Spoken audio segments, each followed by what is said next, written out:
આજે આપણે જાણીએ એક એવી સાચી અને શ્રદ્ધાપૂર્ણ વાત જે માત્ર કથા નથી પરંતુ વાવથરા વિસ્તારમાં હજારો લોકોની આસ્થા છે।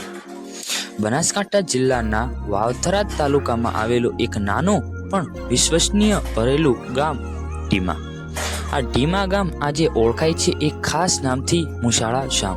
પરંતુ સવાલ એ છે, આ મુશાળા શામ કોણ છે, ક્યાંથી આવ્યા અને લોકો એમને આટલો વિશ્વાસ શા માટે રાખે છે?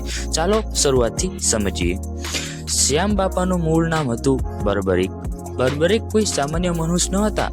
તેમના પિતા હતા ઘટોત્કચ અને દાદા હતા મહાબળવાન ભીમ પાંડવોમાંના એક। બાળપણથી જ બર્બરીક અદ્ભુત શક્તિ ધરાવતા હતા। દેવતાઓએ તેમની તપસ્યા અને સાહસથી પ્રસન્ન થયા અને તેમને વિશેષ શક્તિઓ આપી। બર્બરીક પાસે હતા માત્ર 3 બાણ, પરંતુ એ 3 બાણ આખું યુદ્ધ પૂરું કરવાની શક્તિ હતી। એક બાણ દુશ્મનોને ઓળખતું, બીજું બાણ પોતાના પક્ષને ઓળખતું અને ત્રીજું બાણ સૌ દુશ્મનોનો સંહાર કરી ફરી પાછું આવી જતું। સમય આવ્યો મહાભારતના યુદ્ધનો। બર્બરીક યુદ્ધ જોવા પહોંચ્યા। તેમણે કહ્યું, જે પક્ષ નબળો હશે હું એની તરફથી યુદ્ધ લડીશ। આ વાત સાંભળીને શ્રી કૃષ્ણ વિચારમાં પડ્યા। જો બર્બરીક યુદ્ધમાં ઉતરશે તો આખું યુદ્ધ એક જ ક્ષણમાં પૂર્ણ થઈ જશે અને ધર્મનું સંતુલન બગડી જશે। એથી શ્રી કૃષ્ણ બ્રાહ્મણનો વેશ ધારણ કરીને બર્બરીક પાસે આવ્યા। શ્રી કૃષ્ણ તેમની શક્તિ ચકાસી બધું સમજી લીધું। પછી શ્રી કૃષ્ણ બર્બરીક પાસે એક દાન માંગ્યું। એ દાન હતું પોતાનું મસ્તક। કોઈ સંકોચ નહીં, કોઈ પ્રશ્ન નહીં। બર્બરીકે હસતા હસતા પોતાનું મસ્તક દાન કરી દીધું। આ દાન જોઈ શ્રી કૃષ્ણ ભાવુક થઈ ગયા। તેમણે બર્બરીકને વરદાન આપ્યું, કળિયુગમાં તું શ્યામ નામે પૂજાશ। તારો ભક્ત તને દિલથી યાદ કરશે, એ કદી ખાલી હાથે જશે નહીં।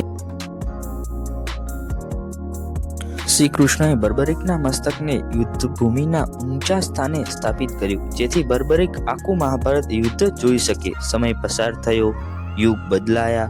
રાજસ્થાનના સીકર જિલ્લામાં ખાટુ નામના ગામમાં શ્યામ બાપાનું ભવ્ય મંદિર સ્થાપિત થયું। આજે આખા ભારતમાં ખાટુ શ્યામજી કળિયુગના દેવતા તરીકે પૂજાય છે। હવે વાત કરીએ ટીમાની।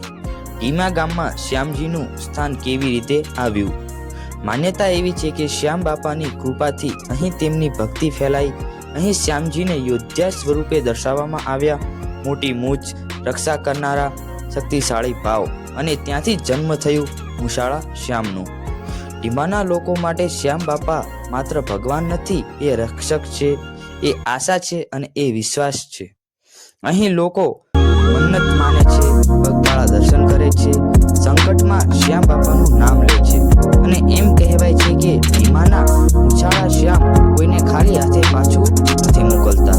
આ છે બર્બરીકથી શરૂ થઈ ખાટુ શ્યામજી સુધીની અને ખાટુમાંથી ટીમા સુધી પહોંચેલી શ્રદ્ધાની યાત્રા। આ છે વાવથરાના ટીમા ગામમાં મુશાળા શ્યામનો સંપૂર્ણ ઇતિહાસ। જય શ્યામ, જય મુશાળા શ્યામ।